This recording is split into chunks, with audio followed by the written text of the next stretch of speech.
నమో గురుభ్యః. మనము మన కఠోపనిషత్ దానికి శంకర భాష్యం చూస్తూ వస్తూ ఉన్నాము.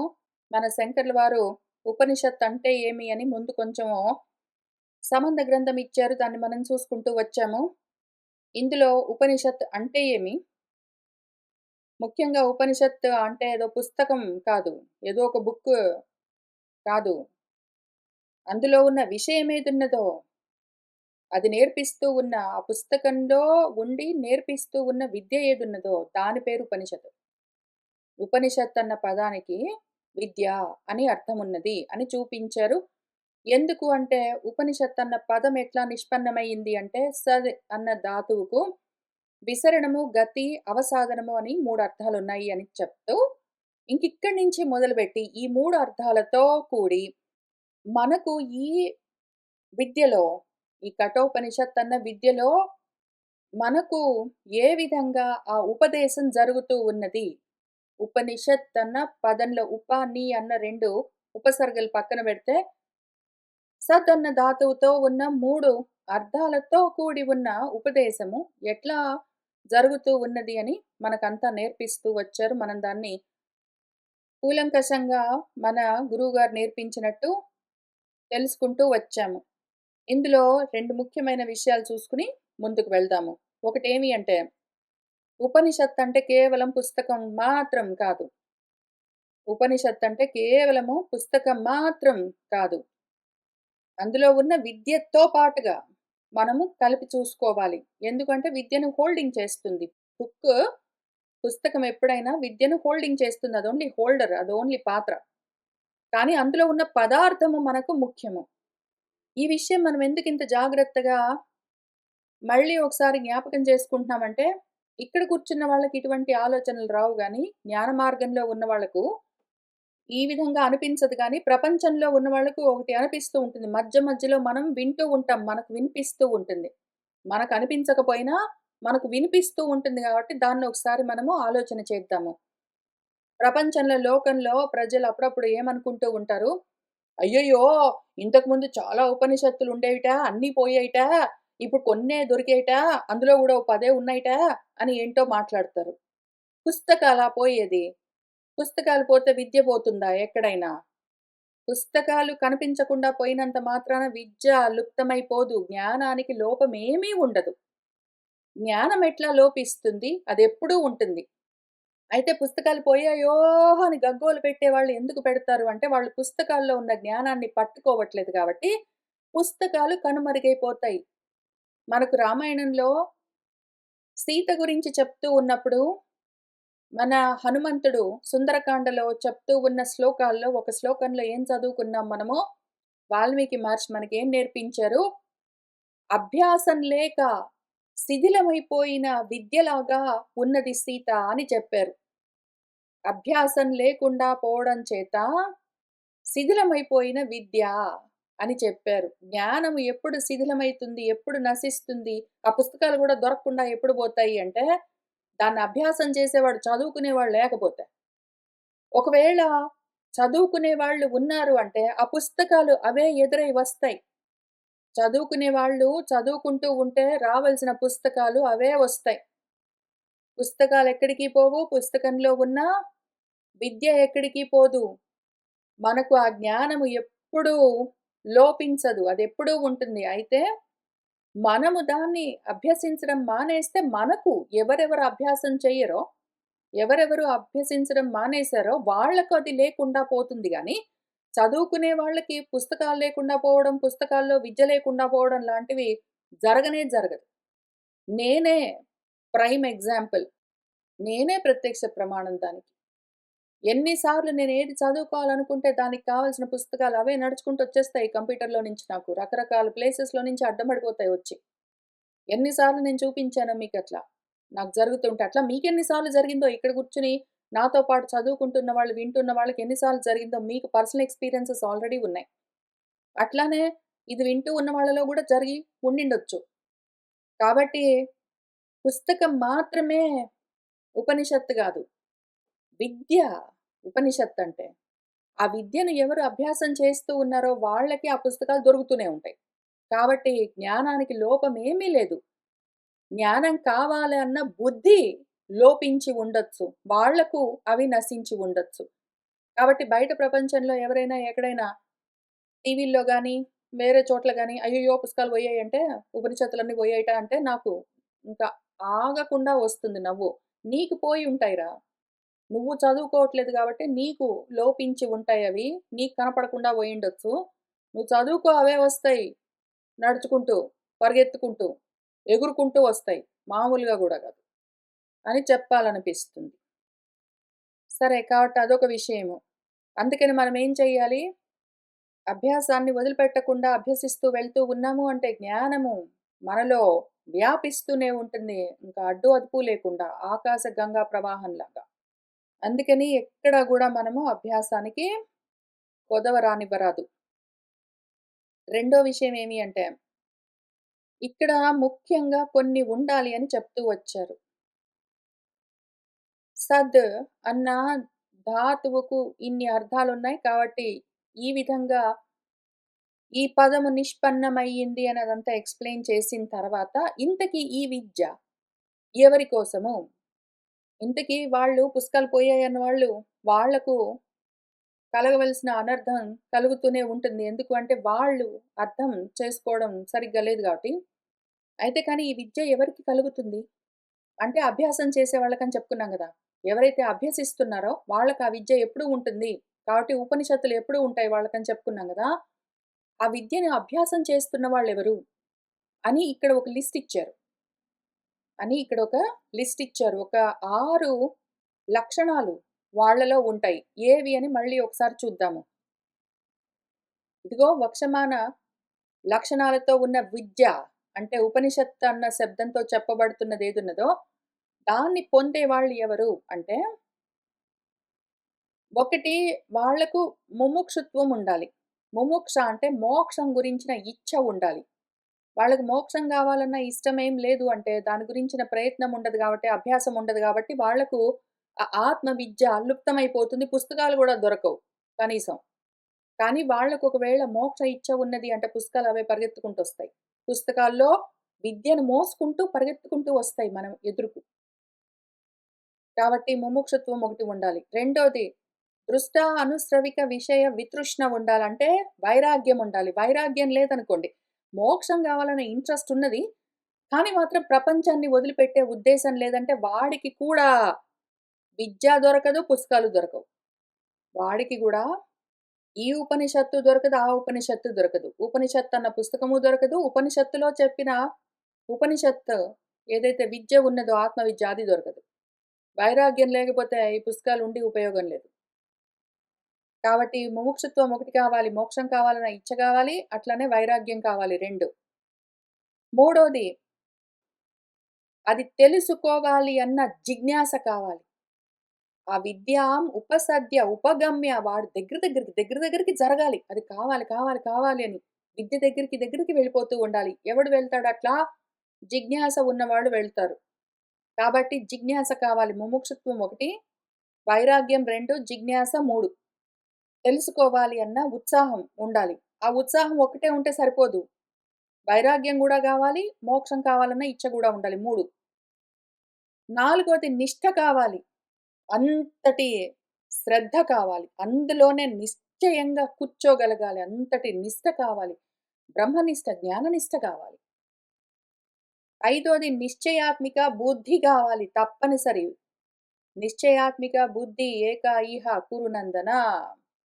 అది ఒక్కటుంటే నువ్వు ఏదైనా సాధించొచ్చు అని మన భగవంతుడు మనకు ఉపదేశం క్లియర్‌గా చేశారు. ఆ నిశ్చయాత్మిక బుద్ధి ఉండాలి. ఫోకస్ ఉండాలి. శ్రద్ధ ఉండాలి. 6 పరిశీలన చేస్తూ ఉండాలి. విచారించే, అనలైజ్ చేసే ఆ చూపు ఉండాలి.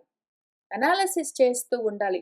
విచారించకుండా దాన్ని మననంతో పరిశీలనాత్మకంగా దాన్ని దర్శించడం చేయకపోతే పుస్తకం ఉంటే ఉపయోగం లేదు. పుస్తకం ఉంటుంది. అందులో సబ్జెక్ట్ మ్యాటర్ ఉంటుంది. నీకు ఆ సబ్జెక్ట్ గురించిన ఇంట్రెస్ట్ లేదు. ప్రపంచాన్ని వదిలిపెట్టే ఇష్టం లేదు. ఇందులో ఏమి చెప్తున్నారో అని తెలుసుకోవాలన్న ఇంక అత్యుత్సాహం అటు దాని దగ్గర జరగడం అన్నది లేదు. అదే నిష్ఠ లేదు. ప్రపంచ నిష్ఠ ఉన్నది. నిశ్చయాత్మిక బుద్ధి లేదు. అనేకంగా ఉంటుంది. బహుశాఖాః హి అనంతాః చ బుద్ధయః ఉంటే పని జేయదు. పరిశీలనాత్మకంగా చదువుకునే శక్తి లేదు. పరిశీలించడం లేదు. ఏదో ఉన్నది ఉన్నట్టు గుడ్డెద్దు చేలో పడ్డట్టు చదువుకుంటే మళ్ళీ ఈ విద్య పట్టుబడదు. అమ్మో! ఈ విద్యను పట్టుకోవాలి అంటే ఇన్ని వండి తీరవలసిందే. మామూలుగా దొరికేది గాదు. ఇక్కడ మన గురువుగారు చెప్పలేదు గానీ, నేను ఈ కఠోపనిషత్తు చదువుకుంటూ వెళ్తూ ఉంటే ఇవన్నీ కనిపించాయి నాకు. మన ప్రధానమైన పాత్రధారుడు, ఈ పదార్థాన్ని మోస్తూ ఉన్నవాడు నచికేతుడెవడున్నాడో, వాడిలో ఇవన్నీ కనిపించాయి నాకు. మొత్తం అన్నీ. ఈ 6 లక్షణాలు కనిపించాయి. వాడు షాడ్గుణ్య పరిపూర్ణుడై ఉన్నాడు. ఈ 6 గుణాలున్నాయి వాడిలో. పరిశీలనాత్మకంగా వాడు యాక్చువల్‌గా అనలిటికల్‌గా, క్రిటికల్‌గా థింకింగ్ చేసుకుంటూ చదువుతాడు. నిశ్చయాత్మకంగా, ఫోకస్డ్‌గా ఉంటాడు. ఏకా బుద్ధి వాడిది. అనేకంగా ఉన్న బహుశాఖలుగా ఉన్న బుద్ధి గాదు. అంతటి నిష్ఠ వాడికి. విద్య కోసం ఎంత దూరమైనా వెళ్తాడు వాడు. వాడు ప్రపంచం గురించిన మోహాలతో లేడు. వాడికి ముముక్షుత్వం ఉన్నది. ఇవన్నీ ఉన్నాయి చూడండి మీరు కావాలంటే. ఈ 6 లక్షణాలు వాడికి నిండా ఉన్నాయి గాబట్టే వాడికి ఈ బ్రహ్మ విద్య ఉపదేశం జరిగింది. మనం గూడా ఇటువంటి స్థితిలోనే కూర్చుందాము. దాన్ని మనం గూడా అట్లానే పట్టుకుందాము. చూస్తూ వెళ్దాము. ప్రథమ వల్లిలో ఉన్నాము. మొదటి మంత్రం చదువుకుందాము. ఉస్సన్ హవై వాజస్రవసః సర్వవేదసం దదౌ. తస్యః నచికేతాః నామ పుత్రః ఆసా. అనగనగా ఒకానొక కాలంలో, ఒకానొక దేశంలో, ఒకానొక వాజస్రవసుడు అని ఉన్నాడు. ఆయన ఉసన్ మొత్తం అంతా సాధించాలి, ఏవో గొప్ప లోకాలు కావాలి అని ఏదో కోరుకుని, ఆ కోరికలతో ఉన్నవాడై, వాడు ఏదో ఒక యజ్ఞం చేస్తూ, సర్వవేదసం వాడు సంపాదించుకున్న దాన్ని మొత్తాన్ని కూడా దానం చేసేస్తూ వెళ్తూ ఉన్నాడు. ఏదో ఒక పలాని యజ్ఞం ఉన్నది. ఆ యజ్ఞం చేస్తే, ఆ యజ్ఞం చేసి, ఆ యజ్ఞంలో వాడికున్నవి మొత్తం అంతా దానం చేశాడంటే, వాడికి ఏంటో చాలా వస్తాయని ఒక యాగము చెప్పబడి ఉన్నది కర్మకాండ భాగంలో మన వేదాల్లో. అది కావాలి అని కోరుకునేవాడు కామయమానుడు ఉసెన్. ఆయనేం చేశాడంటే, ఇంకా అట్లా చేస్తూ వెళ్తూ ఉన్నాడు. ఆయనకు ఒక కొడుకున్నాడు. ఆ కొడుకు పేరు నచికేతుడు. నచికేతుడు అన్న పేరున్న ఒక పుత్రుడు ఆస ఉండేవాడు. ఇప్పుడు వాజస్రవసుడు ఎవరు అంటే, వాజస్రవుడి కొడుకయ్యుండొచ్చు బహుశః అని చెప్తూ, మన శంకర్ల వారు దానికి అర్థం చెప్పారు. వాజం అంటే అన్నం. అన్నాన్ని దానం చేస్తూ వెళ్తూ ఉండడం చేత గొప్ప శ్రవస్ అంటే యశస్, కీర్తి గడించాడు. కాబట్టి ఆయన వాజస్రవసుడే. ప్రాబబ్లీ ఆయన ఆ వాజస్రవుడు అంటే ఈ వాజస్రవసుడి వాళ్ళ నాన్న ప్రాబబ్లీ తైత్తరీయోపనిషత్తంతా చదివి అందులో చెప్పినట్టు అన్నమన్నాదమంతా అన్నదానాలు అక్కడ ఎట్లా చెప్పారో అట్లా అన్నోపాసన చేసి ఉండిండొచ్చు. తెలీదు. ఆయన కొడుకు ఇప్పుడు ఇంక దాన్ని మించి మొత్తం ఏంటో కావాలి నాకు అని కోరికలతో సకామంగానే కర్మకాండలో చెప్పిన ఏదో యాగం చేస్తూ ఉన్నాడు. అన్నింటిని దానం చేస్తూ ఉన్నాడు. ఆయనకొక కొడుకున్నాడు. ఆయన పేరు నచికేతుడు. మన శంకర్ల వారు వాజస్రవానికైతే అర్థం చెప్పారిక్కడ. ఆ పదం ఎట్లా నిష్పన్నమైందో. కానీ నచికేతుడికి చెప్పలేదు. కాబట్టి మనమే చూసుకుంటాము. గురువుగారు కొంచెం మార్గం చూపిస్తే మనం మిగిలింది చూస్తాం గదా! నచికేతుడు అని ఎక్కడున్నది ఏమి కదా అని వెతికితే, మనకు ఋగ్వేదంలో కనిపించింది. ఋగ్వేదంలో ఈ విషయం గురించి చెప్పబడి ఉన్నది. అది చూద్దాము. ఋగ్వేదంలో 10వ మండలంలో 79వ సూక్తంలో 4వ మంత్రంలో నాహం దేవస్య మర్త్యశ్చికేతాగ్నిః అంగా విచేతాః సహ ప్రచేతాః అని ఉన్నది. నాహం దేవస్య మర్త్యశ్చికేతాగ్నిర్ అంగా విచేతాః సహ ప్రచేతాః. అహం నేను అంగా, అంగా అంటే అగ్నిని పిలుస్తూ ఉన్నాడో ఏమో.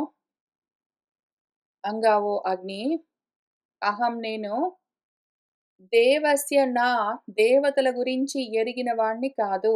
ఎందుకు? నేను మర్త్యుణ్ణై ఉన్నాను. నేను మర్త్య లక్షణంతో, మృతత్వంతో ఉన్నాను గాబట్టి, మర్త్యుణ్ణి గాబట్టి, నాకు దేవతల గురించి తెలియదు. అయితే నువ్వు ప్రచేతసుడివై ఉన్నావు. నువ్వు చిద్రూపమై ఉన్నావు. నీకన్నీ తెలుసు. ప్రజ్ఞాన ఘనమై ఉన్నావు కాబట్టి, పైగా విచేతస్ అయి ఉన్నావు నువ్వు. విచారణ చేసి వివేక జ్ఞానంతో అన్నీ తెలుసుకోగలిగిన ఉన్నవాడివి. నీకు వివేకము ఉన్నది, జ్ఞానము ఉన్నది కాబట్టి, నాకు చెప్తావా అని అడుగుతూ ఉంటాడు. అక్కడ నాహం చికేతాః నాకు తెలియదు, తెలుసు మళ్ళీ చికీర్ష ఉన్నది. నాకు తెలియదు. దేవతల గురించి నాకు తెలియదు. మర్త్యుణ్ణై ఉన్నాను. చికేతాః కానీ మాత్రం తెలుసుకోవాలన్న కోరికతో ఉన్నాను. నీకన్నీ తెలుసు. నాకు చెప్తావా అని అడుగుతూ ఉన్నాడు. అందుకని ఆయన పేరు నచికేతుడు. నచికేతస్ కాబట్టి నచికేతాః అని ఆయనకు ఆ పేరొచ్చింది. నాకు తెలియదు, తెలుసుకోవాలన్న ఇచ్చ ఉన్నది అని ఆ పేరుకు అర్థము. అని చెప్తూ ఉన్నది మనకా మంత్రము. ఒకవైపేమో ఏవో కర్మకాండలో చెప్పిన విషయాలు, వాళ్ళు చెప్పినవి చెప్పినట్టు ఇంకా ఆలోచనేమీ లేదు. అక్కడేదుందో అది వాళ్ళు చెప్పింది చెప్పినట్టు విచారణ ఏమీ లేకుండా కేవలము కర్మగా చేస్తూ వెళ్ళడము. పైగా కోరికలతో ఉండడము. కోరికలతో సకామంగా ఏవో వస్తాయి అన్న ఆశలతో ఉన్నవన్నీ ఇష్టం వచ్చినట్టు దానాలు చెయ్యడము. విచారించడం లేదు. ఎందుకు చెయ్యమంటున్నారు? ఏమి అన్నా జ్ఞానము లేదు.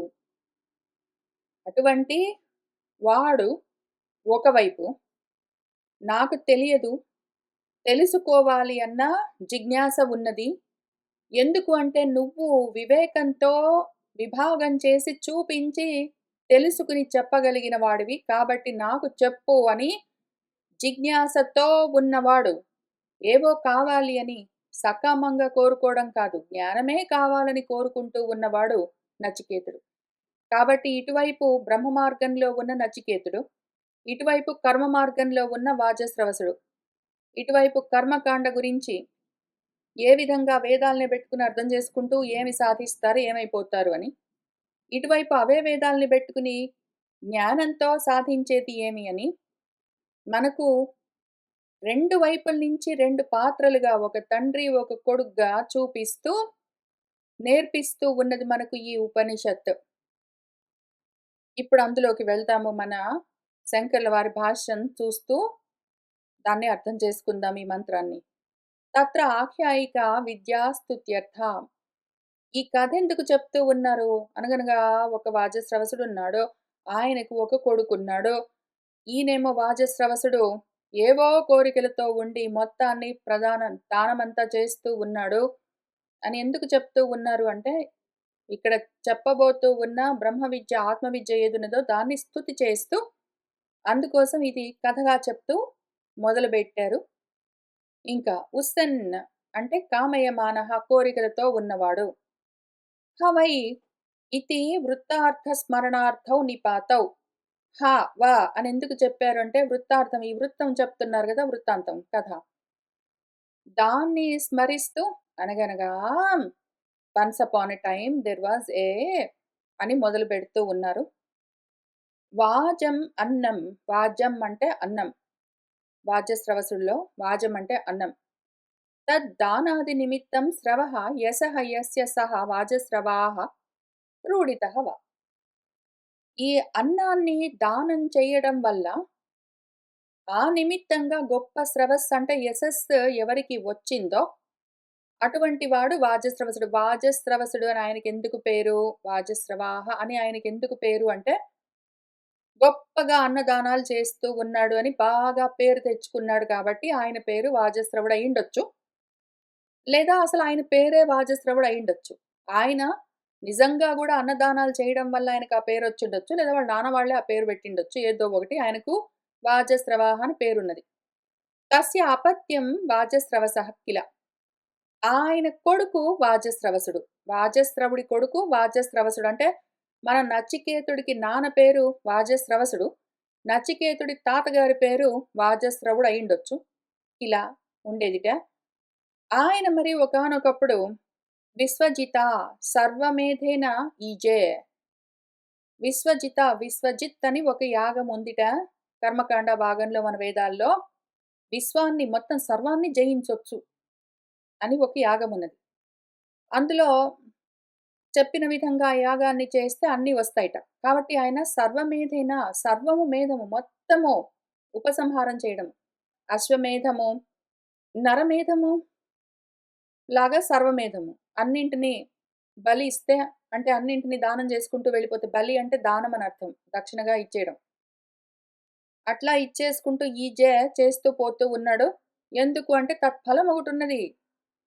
దానివల్ల కలిగే ఫలాన్ని కామయమానః కోరుకుంటూ ఉన్నాడు. సహ తస్మిన్ క్రతౌ సర్వవేదసం సర్వస్వం ధనం దదౌ దత్తవాన్. సహ ఆయనేం చేశాడు? తస్మిన్ క్రతౌ ఆ విశ్వజిత్ అన్న ఏ క్రతువు ఉన్నదో యజ్ఞము అందులో సర్వవేదసం అంటే సర్వస్వం ధనం తను సంపాదించుకున్న మొత్తం ధనాన్ని దదౌ అంటే దత్తవాన్ దక్షిణగా ఆ యజ్ఞానికొచ్చిన వాళ్లకు ప్రదానం చేస్తూ వెళ్ళిపోతూ ఉన్నాడు. తస్య యజమానస్యః నచికేతాః నామ పుత్రః కిల ఆస బభూవ. ఆ యజమానికి ఆ యజనము యాగం చేస్తూ ఉన్నవాడు యజమాని. యజ్ఞం చేస్తూ ఉన్నవాణ్ణి ఎవరి కోసము ఆ యజ్ఞం జరుగుతూ ఉన్నదో ఎవరైతే ధనాన్ని మిగిలినవన్నీ సమకూర్చుకుని ఆ యజ్ఞాన్ని చేయించుకుంటూ ఉన్నాడో లేదా చేస్తూ ఉన్నాడో ఆయన యజమాని. ఆ యజ్ఞం జరగడం వల్ల ఎవరికి ఆ ఫలితం కలుగుతుందో వాడు యజమాని. ఆ యజమాని ఎవడున్నాడో మన వాజస్రవసుడు. ఆయనకు నచికేతుడు అన్న పేరున్న ఒక పుత్రుడు ఆస అంటే బభూవక్కిలా ఉండేవాట అని మనకు ఈ ఆఖ్యానము మొదలవుతూ ఉన్నది. అప్పుడేం జరిగిందంటే తం హ కుమారం సంతం దక్షిణాసు నియమానాసు శ్రద్ధ అవివేశ సహ మన్యత. ఈ పిల్లవాడున్నాడు కదా మన నచికేతుడు వాజస్రవసుడి పుత్రుడు. ఆయన కుమార వయసులో కౌమారంలో ఉన్నాడు. కౌమార దశ అంటే ప్రీటీన్‌లో ఉన్నాడు. మరీ బాలుడు గాదు.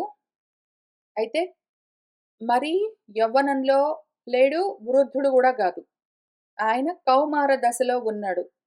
మనకు మన శాస్త్రాలు ఈ విధంగా వయస్సు చెప్పినప్పుడు, ఆ వయస్సు ఎప్పుడు గూడా జ్ఞానపరంగానే మనము అర్థం చేసుకోవాలి. మన నారదుడికి 4 ఏళ్లున్నాయి. మన ధ్రువుడికి 5 ఏళ్లున్నాయి. మన నచికేతుడు కుమార వయసులో ఉన్నాడు అంటే ప్రీటీన్ అంటే 12 ఇయర్స్ లోపల గదా! ఆ లోపల ఉన్నాడు ఇంకా ప్యూబర్టీ స్టార్ట్ గాలేదు అని అవి చెప్తే నిజంగా శారీరకంగా బాడీని మనం చూడ్డానికి వీల్లేదు. స్థూలమైన దేహం గురించి చెప్పట్లేదు. సూక్ష్మమైన లోపల వృద్ధి చెందుతూ ఉన్న జ్ఞాన దేహం గురించి చెప్తూ ఉంటారు.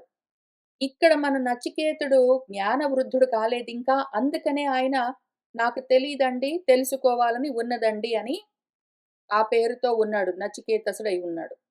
నాకు తెలీదండి. మీకు తెలుసు గదండీ! మీరు చెప్పండి అని అడుగుతూ ఉన్నాడు. కాబట్టి జ్ఞానవృద్ధుడు గాదు.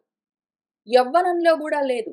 ఇంకా ఆయన ఆ జ్ఞానాన్ని సాధించి ఉంటే యవ్వనంలో ఉంటాడు. సాధించిన జ్ఞానాన్ని అన్వయం చేసుకుంటూ మననంతో వాటితో అంటే వృద్ధుడవుతాడు.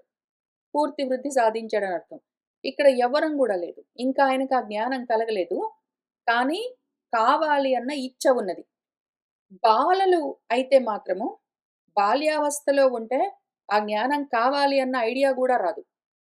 బాలులై ఉంటారు. అయితే మొత్తం చదువుకున్నారు. వేదాలన్నీ చదువుకున్నారు. అందులో ఉన్న విషయం తెలుసు. ఆలోచన చేసుకుంటున్నారు. కానీ ఇంకా బ్రహ్మజ్ఞానం కావాలి వాళ్ళకి. అక్కడ ఉన్నది వాళ్ళ జ్ఞానదేహము అంటే అది కుమార వయస్సు, కౌమారము. కాబట్టి ఇక్కడ మన నచికేతుడికి స్థూలంగా శరీరానికి ఎంత వయసన్నా రావచ్చు. ఆయన వృద్ధుడు.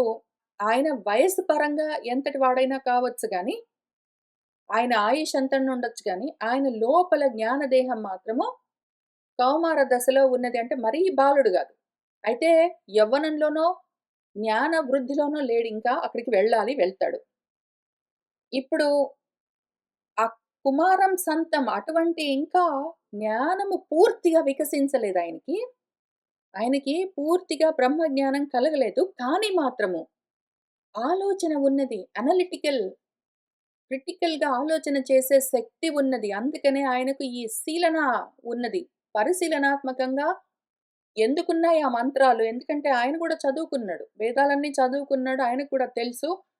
ఈ విశ్వజిత్ యాగాలవన్నీ ఆ కర్మకాండ భాగంలో చూసిండొచ్చు. అయితే అది ఏమి చెప్తున్నది అని ఆయన పరిశీలనాత్మకంగా చూసే దృష్టితో ఉన్నవాడు.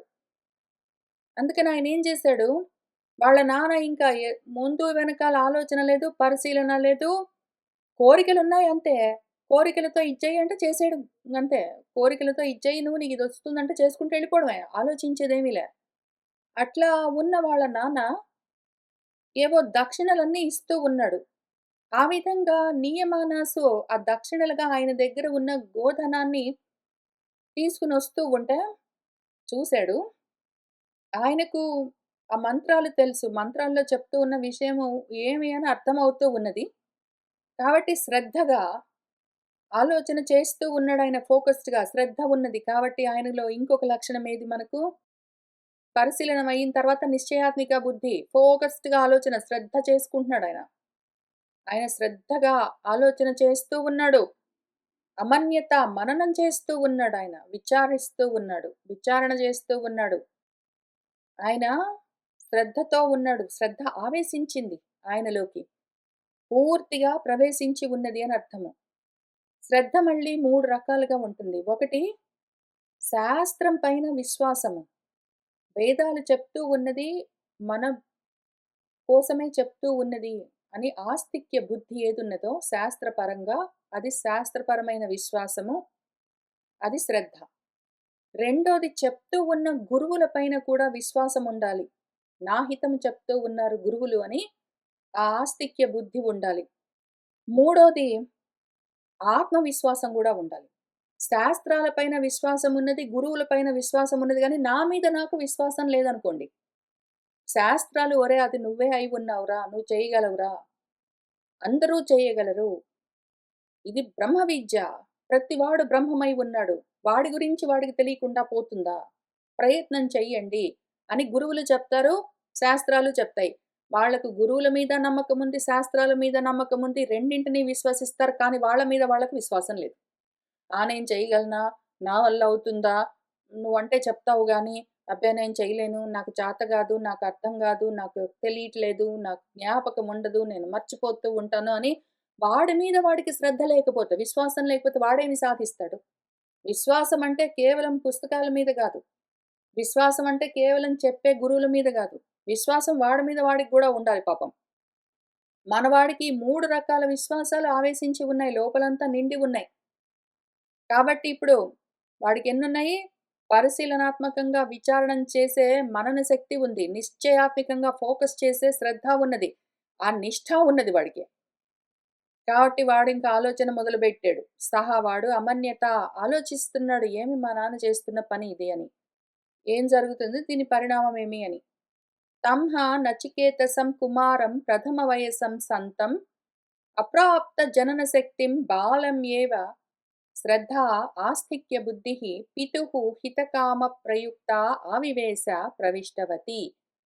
తంహ ఆయనలోకి అంటే మన నచికేతస్ ఆయనలోకి ఆయన కుమార వయసులో ఉన్నాడు. ప్రథమ వయసులో ఉన్నాడు. ఆ విధంగా ఉన్నా గూడా ఈ ప్రథమ వయసులో కుమార దశలో ఉన్నాడు అంటే అప్రాప్త జనన శక్తి అంటే ఇంకా పిల్లల్ని కనే శక్తి లేదంటే ఇంకా ప్యూబర్టీలోకి రాలేదని అర్థము. ప్రీ టీన్స్‌లో ఉన్నాడు. బాలమేవ చిన్న వయసులో ఉన్నాడు.